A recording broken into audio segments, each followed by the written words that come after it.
Before the accident, my life was straightforward. I was like any other high school grad, excited for the future but unsure of where I was headed. I spent my days with friends, dreaming of success and adventure, though my goals were vague. My family was supportive but sometimes distant. That uncertainty weighed on me, but it was nothing compared to what came next. One day I was a young man fresh out of school. The next, everything changed. I don't remember much about the accident, but it left me in a coma for 2 years. When I woke up, I was covered in scars, confused, and had no memory of my life before. My family was gone, and I felt lost. Suddenly, I heard Zoe's voice cut through the chaos of my dream. "Roger, wake up, sweetheart. You're dreaming again." I had been dreaming of bees, just like always.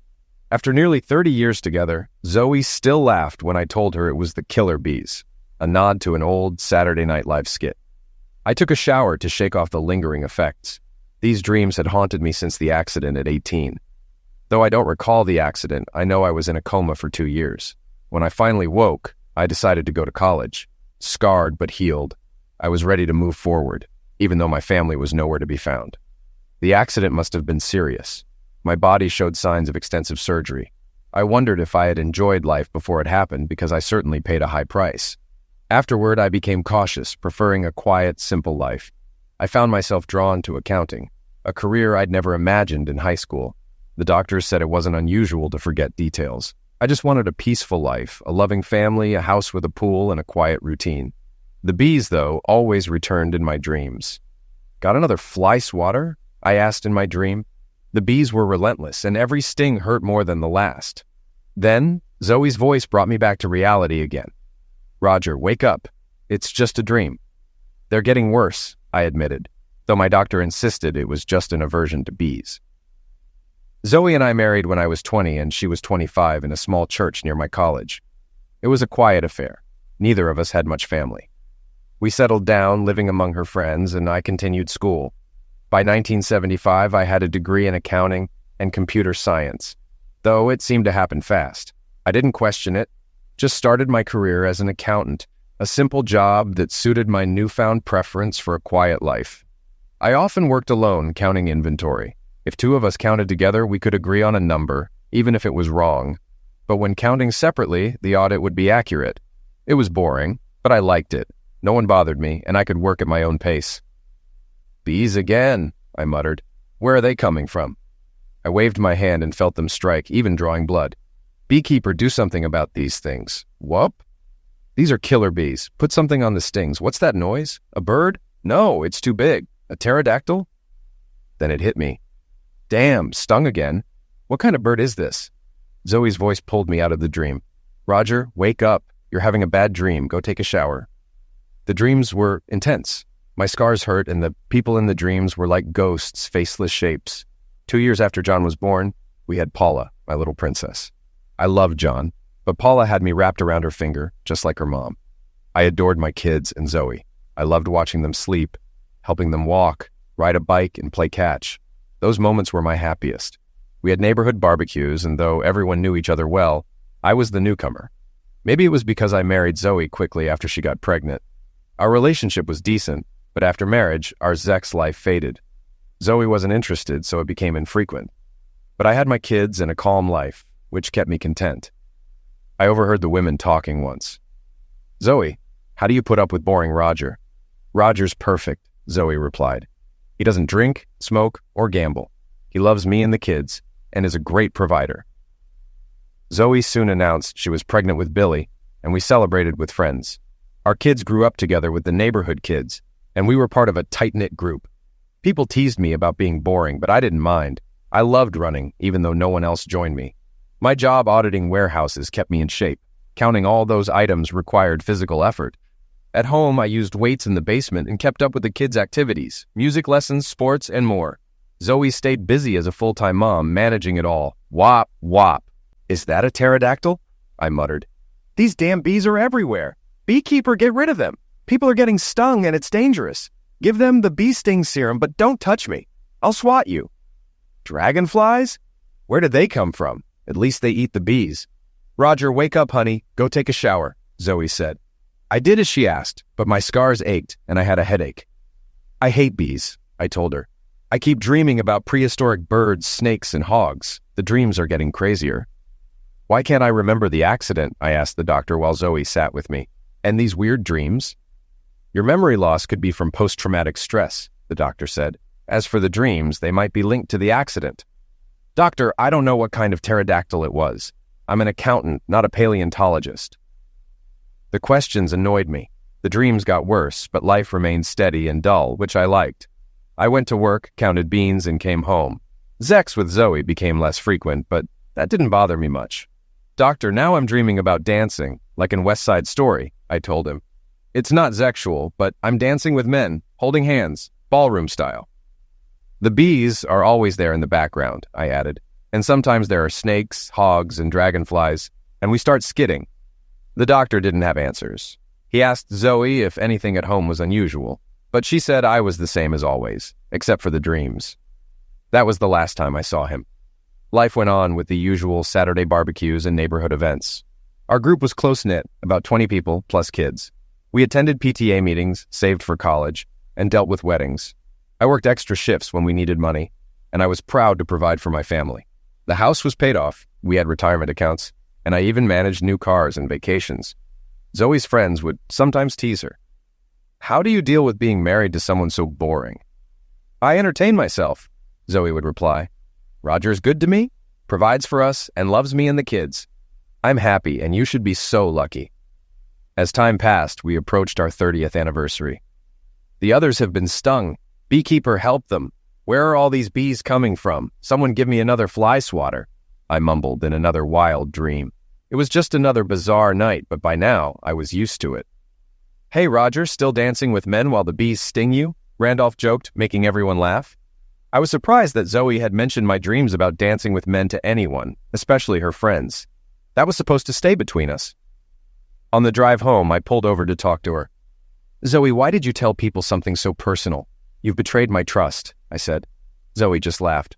Roger, these are our best friends. We see them every day, take vacations together, and share meals. Why are you being upset? You're the one dancing with other men, she said. That was the moment I realized others were more important to Zoe than I was. It made me suspicious, and I hated feeling that way. After a few months of paying closer attention, I found out the truth. One day I showed up at one of their gatherings uninvited. It was something I'd never done in 30 years, even though they often dropped by our house without notice. Inside, I found Zoe, our adult children, and all 20 of our so-called friends, unclothed and having sex. Well, you found out, Robert said as everyone laughed. Come in, Roger, and learn the truth about your boring life. Zoe introduced the men she had been with, pointing out that their middle names matched our children's first names. It confirmed what I already suspected.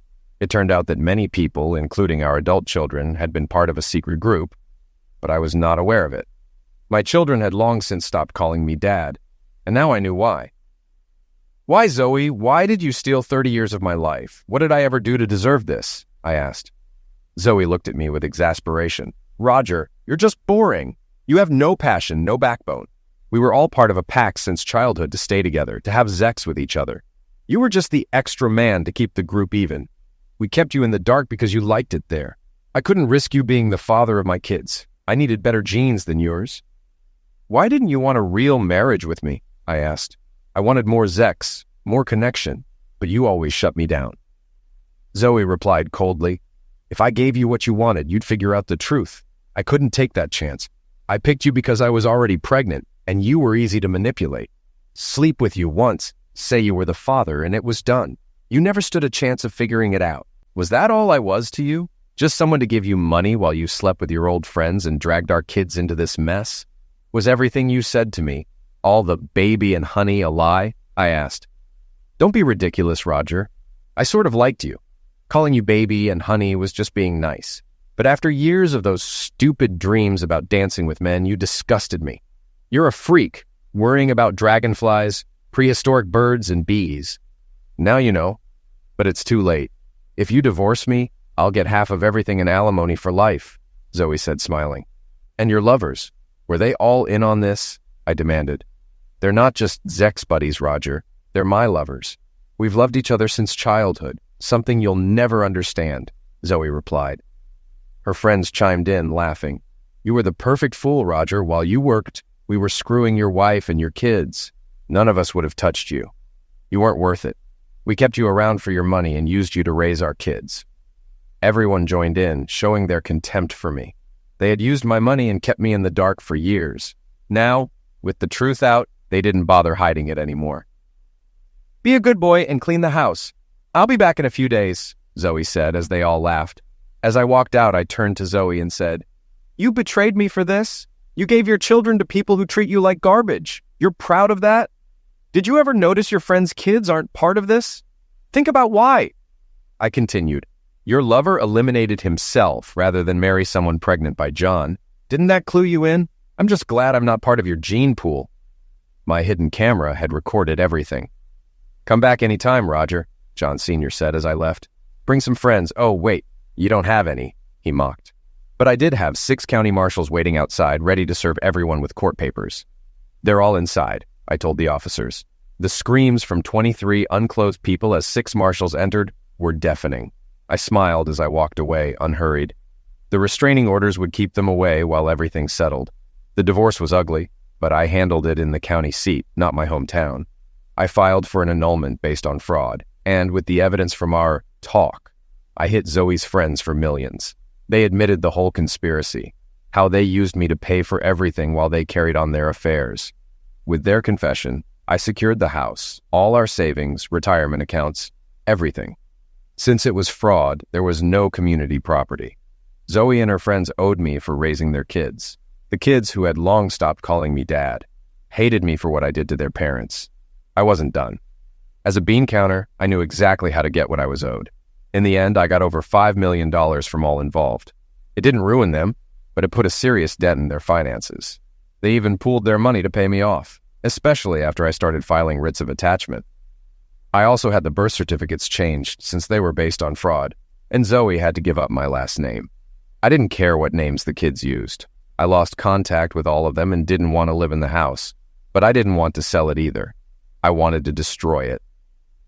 A few weeks after the divorce was finalized, I returned to the neighborhood with a crew to demolish the house. Zoe and the kids went crazy. The house was worth $600,000, but I jacked up the price to $1.1 million, and all their Zex buddies bought it. Their Zex lives depended on owning that house because it connected to their properties. I made an extra $500,000 in just a few days of negotiating. Before leaving, I destroyed every trace of our life together. Photos, cards, school projects. I left the house filthy with rotten food and utilities shut off. I even painted every wall, ceiling, and window black. Zoe got the house, and it became their party house. She became the group's housekeeper, or more accurately, their personal strumpet, though she never saw it that way. She believed her kids were special because they were part of the group, but it was because they were foolish enough to believe her lies. I quit my job and left everything behind, including my clothes. I drove all night, stopped at a cheap motel, and the next day bought new clothes at Walmart. I changed rental cars and discarded everything that could remind me of those 30 wasted years. It was like stomping the dust from my feet. A clean break. 2 days later, I was in D.C., at the Pentagon, well, actually an annex, filling out a job application. I gave them my days in address and a new cell number, having ditched the old one they had been using to track me. During my investigation, I discovered they were forwarding my calls, so I used that to stay ahead of them. The DoD hired me the next week. The interview was odd, but they needed a CPA and I had the credentials. When asked if I'd use veteran preference, I explained my coma and not serving in Vietnam. A Navy officer even took my fingerprints electronically. "Welcome to the Department of Defense, Mr. Phil," they said with a smile. "Where would you like to start?" I surprised myself by saying I wanted to go to Iraq or Afghanistan for some excitement. I was tired of my dull life and needed a change. A few days later, I was fitted with body armor I had to buy myself and sent to weapons training. Strange for a civilian auditor. But they insisted, saying, "We think you should." I wasn't Rambo, but I carried twin .45s, an M16A4, and an M9 bayonet. My first assignment was Afghanistan. When I heard the whop-whop of the helicopter's blades, it hit me. That was the sound from my dreams. It wasn't exactly the same, but close enough. I must have heard it before, even if I didn't remember. I still had the dreams, but now there was no deceitful wife pretending to care. I visited various bases, auditing assets, and quickly learned that alliances could be bought short-term. The enemy of my enemy was a friend, but only for the right price. The dreams continued. But now the smoke people took shape, with faint faces appearing. I was an old man among young soldiers, some barely 18, already with children of their own. To them, if you were 30, you were dad.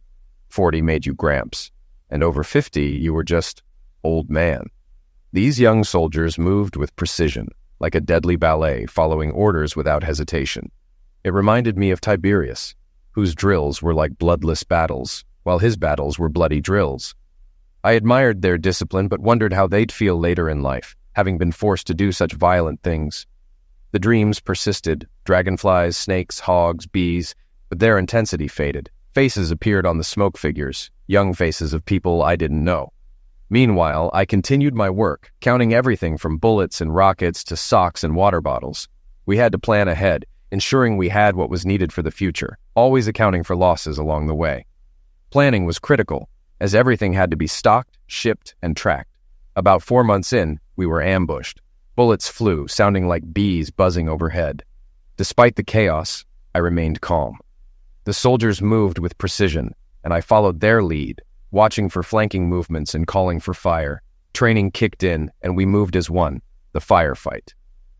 The firefight ended quickly, and the enemy retreated into the terrain. After that day, the dreams nearly stopped, replaced by the harsh reality of war.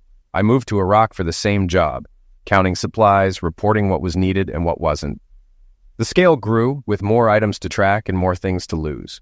I went on patrols, claiming I needed to assess assets, but really just wanting to escape the warehouse. Like a dancer moving to music, we moved to the rhythm of war. I stayed solitary, rarely spoke, but constantly observed, took notes, and filed reports. The DoD loves paperwork, now all computerized. I uploaded everything via satellite. There were distractions everywhere, even bees, just a few stings here and there. I let my superiors know. I had been there over 4 years, originally part of a team, then leading one, and eventually working solo. War became home, a distraction from the past 30 years. Despite firefights and wounds, none serious, I survived. I continued auditing supply depots, counting everything needed for military operations. All branches, Army, Marines, Navy, Air Force, played their part in this deadly game. I didn't enjoy battle or taking lives, but the absence of dreams was a relief. I was well equipped, and nobody bothered me, not even high-ranking officers. I simply did my job, learned the area, and helped where needed. I had no real friends, just pseudo-friends, fellow Americans I would liquidate or die for. The mission was simple: break things, create widows, get home alive. Everything else was noise.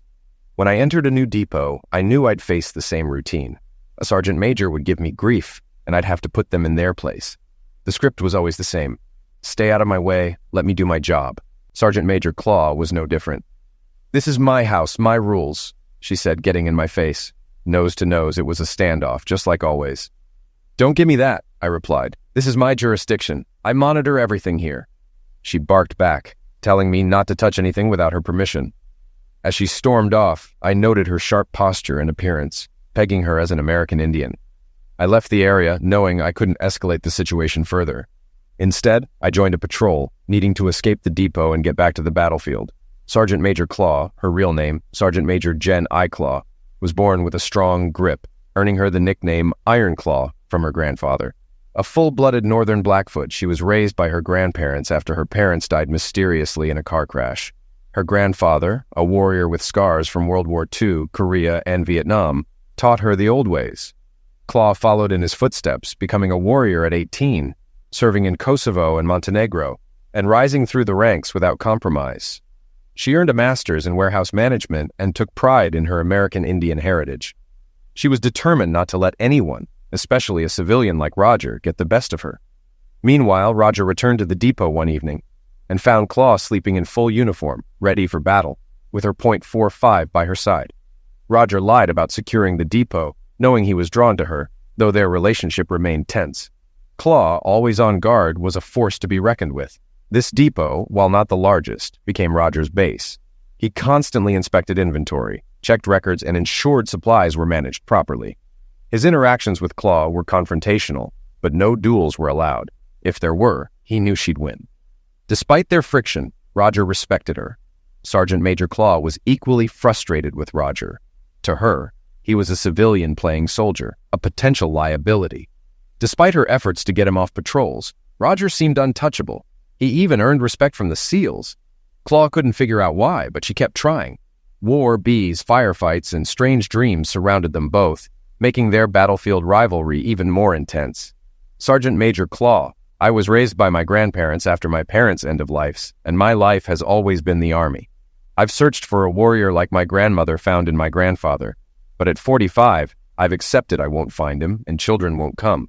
Grandfather, a warrior with scars from World War II, Korea, and Vietnam, always said I'd have children, but now that seems impossible. Recently, my dreams have been filled with Roger. I see him differently now. He's scarred, not from a car accident, but from battles, the kind of scars only a warrior bears. One night I watched him shower, cleaning his hands as if trying to wash away invisible blood. He saw me watching, and though I felt fear, I realized he trusted me. It wasn't romantic love, it was something deeper. He was my warrior. Meanwhile, Roger, Claw looked at me, and I told her everything about my past, my dead marriage, my wife's infidelities, and my 3 kids who weren't mine. I hadn't felt anything for years, but meeting Claw changed that. She smiled and said, "Then you're ready." There was love and playfulness in her eyes, something I never saw with my ex. She called me her gray-haired war stallion and invited me to make love to her. Her battle scars and age didn't matter to me. She was perfect. We kissed, and I felt her passion, hoping she saw the same love in my eyes. "I love you," I told her. "And if you ever stop, I'll scalp you for real," she replied. This was the connection I had longed for my entire life. Later, Claw asked if she could tell her grandfather about my dreams, explaining he understood dreams better than anyone. It was the first time someone asked for permission to share my dreams rather than just doing it. I agreed, trusting her completely. Sergeant Major Claw, yes. If my grandfather can help with the dreams, good. I don't have them as much anymore, but I'd like to know their meaning. I asked him, "What do they mean? And what about his scars? They didn't come from a car accident." Grandfather said, "His spirit is troubled, but you're helping him. He's the warrior you've been searching for. He found you without knowing it. Everything will happen as it's meant to. Don't worry." I joked, "Sometimes your mystic stuff drives me crazy, but you're always right." Grandfather laughed, and I told grandmother the good news. Grandmother said, "I heard it all. You'll make me a great-grandmother soon, and don't keep the kids too far from us. Roger." The conversation with Claw's grandparents went on, as such things do. Claw and I were lovers, and she admired my scars, calling them beautiful. She didn't care about my past. She wanted me as I was. We worked hard, but always found time for each other, even in a war zone. 3 months into our relationship, we knew everything about each other. She loved my scars, kissing them tenderly. Sergeant Major Jin I. Claw was the love of my life. Then, everything changed. Early one morning, I was inside the depot when fire shot erupted. I rushed outside to see a chopper going down, likely shot by insurgents. There were over 100 attacking us. I saw Claw running toward the chopper, firing her .45. She reloaded and kept going, straight into the chaos. I ran after her, shooting as many as I could. We were caught off guard during a vulnerable moment, but I only cared about Jin.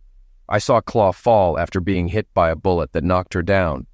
I reached her within seconds. She was alive, but hurt. Her vest had slowed the bullet. I handed her one of my .45s and extra magazines, telling her, "Liquidate anything that comes over that berm, even if you think it's me." I charged at the enemy, firing until I ran out of ammo. My only thought was saving Jin. Reinforcements were coming, but one enemy got close enough to shoot me. Fueled by anger, I kept going. When I was out of ammo, I pulled my M9 and engaged him in hand-to-hand combat. He was carrying a dangerous device. I grabbed his right hand to prevent him from setting off the device. I hoped I could keep it from exploding, and I was lucky it didn't. The men from the helicopter got closer, but my enemy tried to escape. I knew this fight well. With my left hand gripping his right, I guided him to his end of life. I had to stop him to prevent harm to others. His eyes widened as he realized he was dying, but he was ready for it. As he died, I lifted him with the knife still in his skull, and we fell near a trench. I released his body into the trench as an explosion rocked the area, causing me to lose consciousness. "Whop, whop, whop!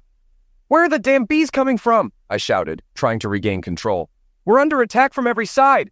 Fly swatter, I need more ammo!" I barked, catching a bandolier someone threw. "Johnson Roberts, you're with me! Suppressing fire on the left!" I ordered. Williams, stay put and fire at anything on the right. Hit the tree line. I gave quiet instructions. Johnson, Roberts, blades only. No prisoners. Be fast and silent. Bullets flew everywhere like angry bees, and I heard Johnson joke with Roberts, laughing despite the chaos. Quit laughing, Johnson, or you'll get eliminated, I warned. The sound of cobras firing filled the air. Cover your necks, that brass is hot, I shouted. Slicks inbound, get ready to move. Wilson grabbed Johnson, yelling, Don't die on me, Johnson. I'll find you in hell and kick your back if you do. Medic, over here, help Johnson, I shouted as the battle raged. Hit the tree lines with a grenade launcher. Move toward the LZ, drag anyone you can. No one gets left behind, I ordered, grabbing enemy AKs along the way to blend in. Watch the smoke. Charlie can see it just like the cobras can, I warned, ensuring everyone stayed low. Medic, move it, I called again, glancing at the wounded. I turned to Ulti. You'll be the last one out, I promise. Time to dance, I whispered, calming her. I've got you. Don't worry about the bees.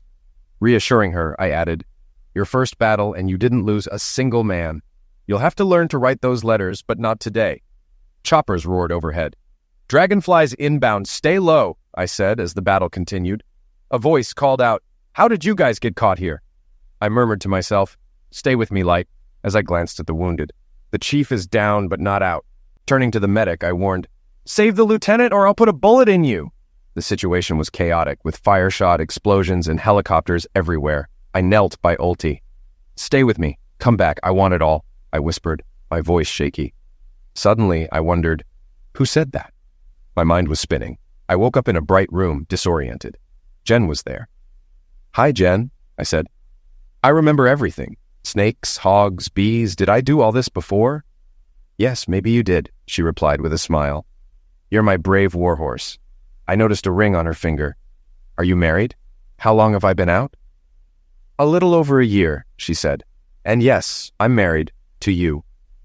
An officer entered. How are you feeling today? Better, I think, I replied. Have we done this before? Yes, the officer confirmed. You've been in and out for a year, but you're healed now. I then heard babies crying. Jen picked up 2 infants, cradling them in her arms. How old? I asked. 3 months, she said. This is Roger Jr., and this is Edna. They're ours. I didn't think I could have kids anymore, but here we are. And I'm married to you, forever. She handed me the babies, and I felt nothing but love. Questions could wait. I just wanted to hold my family. Jen added, I did DNA tests for you.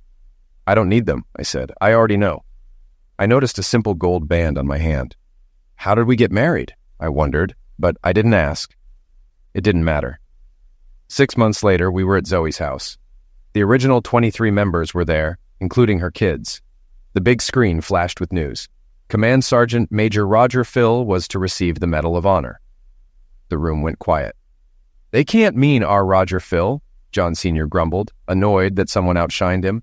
Then a picture of me in uniform appeared, smiling, medals on my chest, with Jen and our children. The announcer introduced retired General Hannigan and Admiral Wilson, saying they served with me in Vietnam.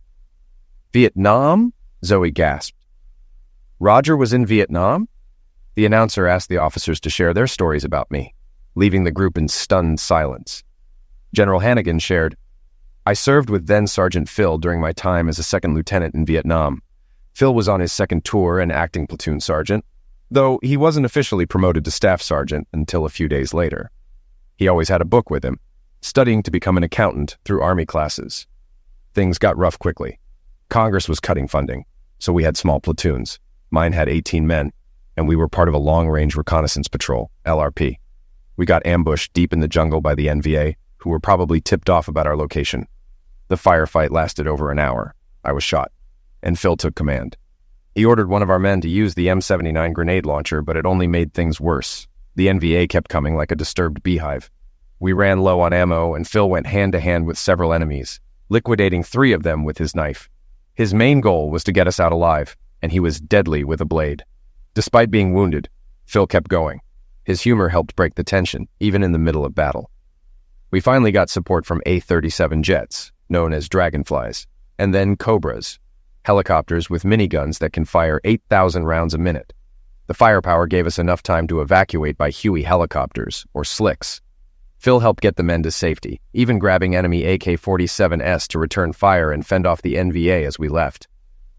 General Hannigan recalled, Phil kept fighting until everyone else was on the helicopter. He was striking twice, but provided enough cover to slow the enemy. The Cobras couldn't help because the enemy was too close. Then Phil came for me, lifting me by my web gear, even though he was wounded too. I was bleeding out, barely able to hold on to him. Phil was only 5 9 inches and about 125 pounds, but he carried me to the slick. He made sure all the men were accounted for before tossing me on board, telling me, "Now you can say you were the last man on the field." That was Phil, always putting his men first. I recommended him for the Medal of Honor, but he received the Silver Star instead. He saved all our lives that day. I tried to thank him later, but he was back in the field. His wounds weren't serious enough to send him home, not that he wanted to leave. Phil had the look, that distant, focused stare some men get when they're ready for battle. He never lost it, always in warrior mode. Now, 30 years later, I see it's gone when he looks at his wife and kids. It's good to see him finally happy. Zoe and her group sat in shocked silence watching the TV. The announcer turned to Admiral Wilson. "Admiral, you also served with Sergeant Major Phil. What can you tell us?" Admiral Wilson nodded. "My experience with Phil was similar to the general's. I was leading a SEAL team that wasn't supposed to be there after 1971, but we were still around as advisors. Our area overlapped with Phil's patrols. We joked about him being an Army puke and he'd return the favor. But when things got tough, Phil always showed up. During one fight, we were ambushed and flanked. Phil arrived and acted like an entire company was backing him up. His presence alone turned the tide, and he moved quickly to stop the flanking. His speed and aggression scared the enemy. They thought they were up against far more men. We were all shot up, bullets flying everywhere. Phil kept talking about the bees swarming. He had a way of making jokes during combat to keep everyone focused, though he was dead serious. His humor helped us get through the worst moments and stay alive."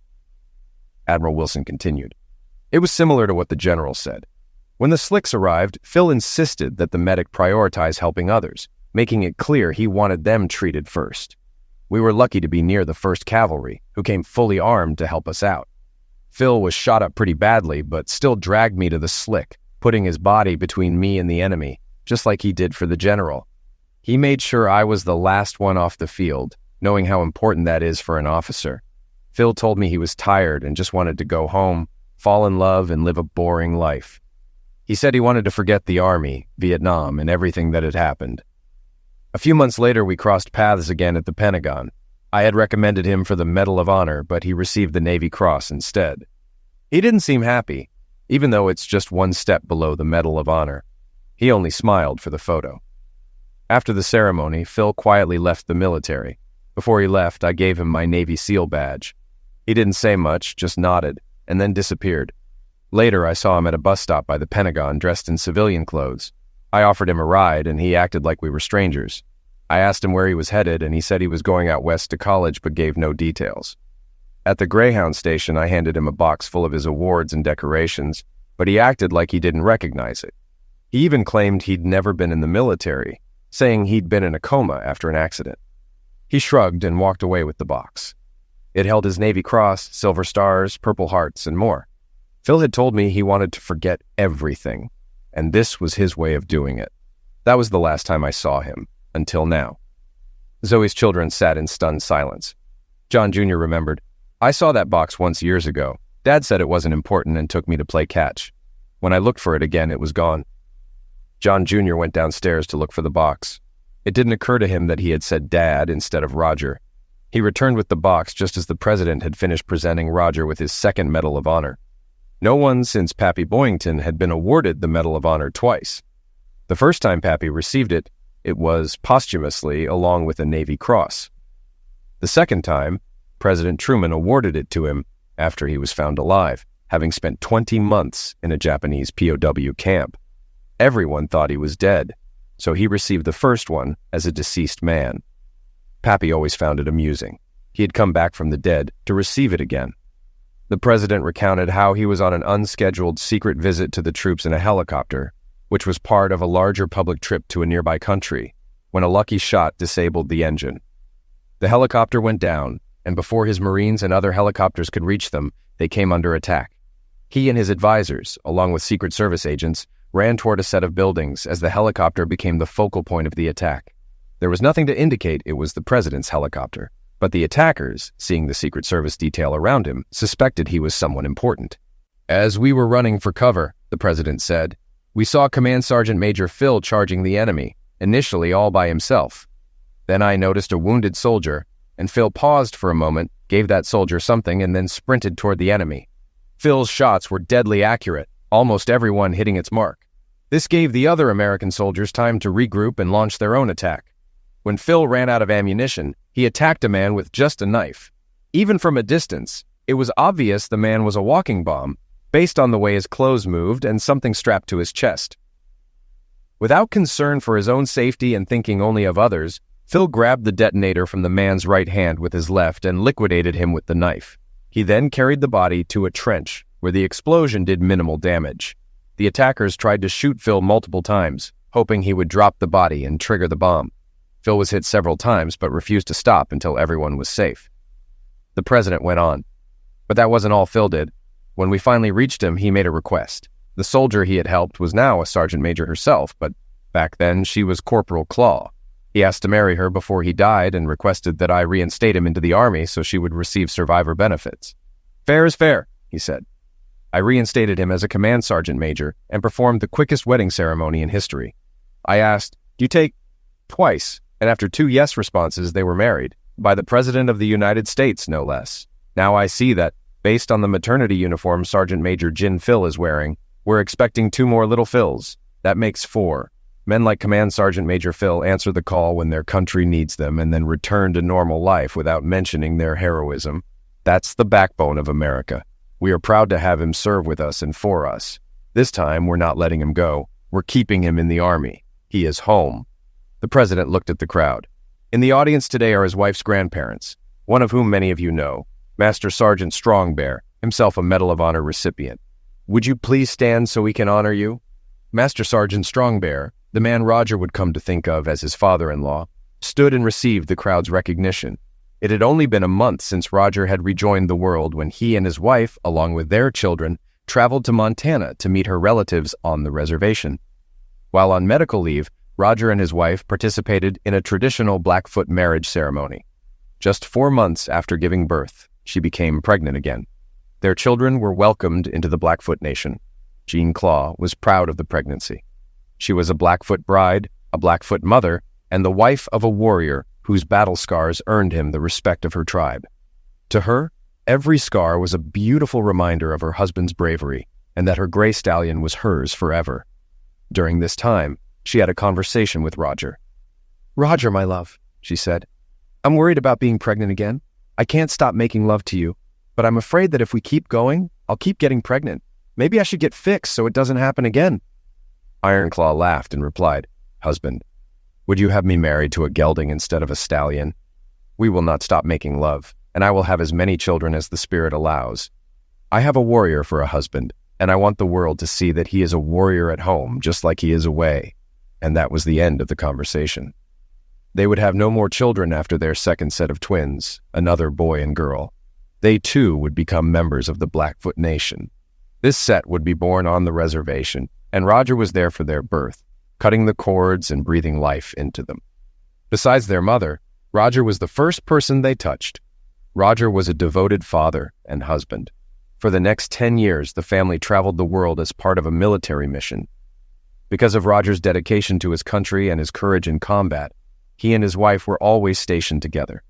Though they had different roles, they both retired on the same day. Roger was never allowed back into a war zone, despite his repeated efforts to be assigned there. The Department of Defense considered him a national treasure. Their children grew up on military bases worldwide, and when the time came, 2 of them went to West Point and 2 to Annapolis, all 4 through presidential appointments. In the present, the president concluded, "Command Sergeant Major Phil, I'd like to point out that a sergeant major is a leader, not a commander, Sergeant Major. Your wife outranks you, so you better follow her orders." The audience laughed and applauded as the formal ceremony wrapped up, with the president and first lady greeting many of the attendees. It was both a political event and a tribute to Command Sergeant Major Phil. While the mood was light, something more serious was happening elsewhere. John Jr. opened the box and found Roger's dog tags, along with medals, ribbons, and several citations. They spread them out on a large table to inspect. Among them were the Navy Cross and the Silver Star, but they weren't the only ones. There were also multiple Bronze Stars with small V devices, indicating they were awarded for valor in combat. There were Army, Navy, and even Air Force commendation medals, all with V devices attached. It wasn't unheard of for a service member to receive medals from different branches for acts performed in service to those branches. Although it was rare, several Purple Hearts were also in the collection. Normally, receiving 3 would mean you had to leave the combat zone, but Roger had 6. Some were earned while working with Navy personnel, others during an Air Force base defense. Because of this, they weren't all recorded in his official file. No one knew how many times he had truly been wounded.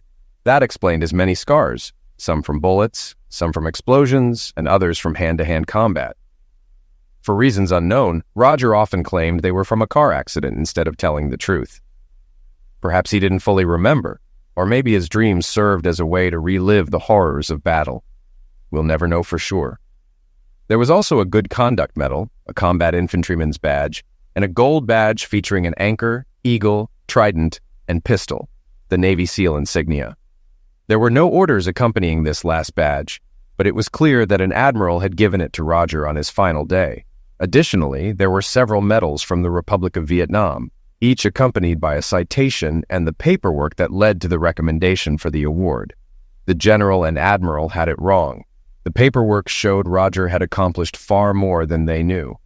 Testimonials from other team members during his missions, including the Silver Star and Navy Cross operations, revealed just how much he had truly done. While the general and admiral had seen one side, his fellow soldiers saw much more. By now, everyone around the table was reading one of the documents or inspecting the medals. John Jr. glanced at Zoe and then at the overweight man, who had been frequently with his young wife, asking, "This is the man you thought had better genes than Roger?" The last item in the box was at the bottom, a sealed envelope addressed to my children. John Jr. opened it and read the letter aloud, written by a 20-year-old Roger to his future children. "My dear children, I hope I have children. I'm writing this on the eve of leaving the Army. I've done things a civilized man shouldn't do, and just because it was war doesn't make it right.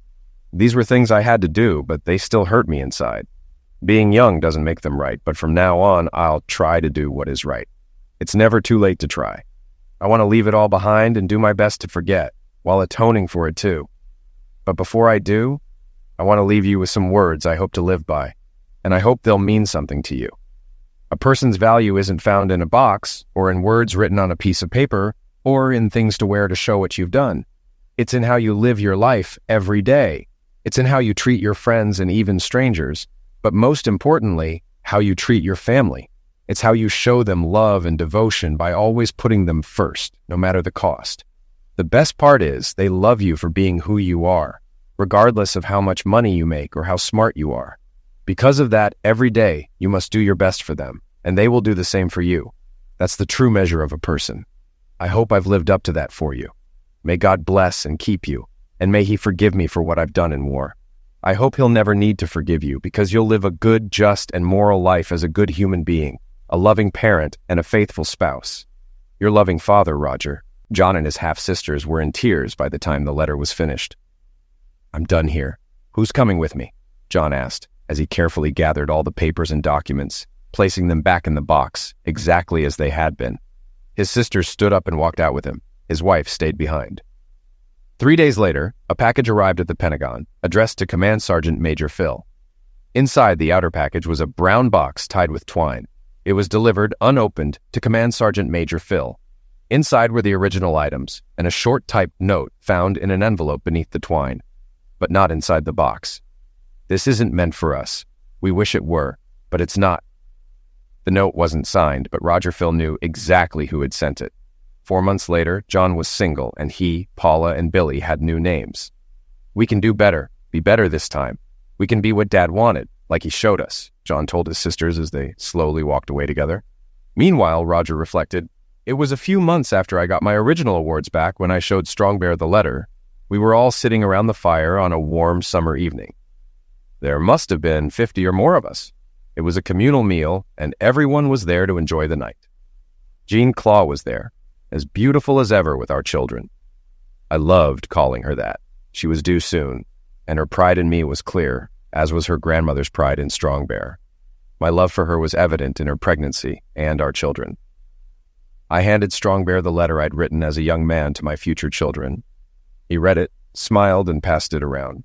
I was a bit shocked that such a personal letter was being shared without my permission, but I was even more surprised when it came back to him, and he threw it into the fire.